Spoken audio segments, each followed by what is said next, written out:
Okay, it's about 9 o'clock here in Coon Rapids, Minnesota, for the Snowmageddon 2026 update. Started to pick up snowing a little bit more now. I don't know, we still don't have that much snow on the ground. So if we look, I mean, we're like, maybe 2 knuckles deep. It's like maybe an inch and a half now. So, yeah, stay tuned. We'll continue giving updates. But yeah, 9 o'clock, inch and a half. We're about 3.5 hours into this thing. It's supposed to go until Sunday, like evening sometime.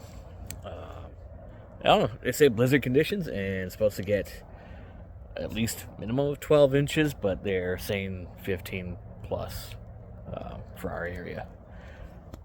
We'll wait and see.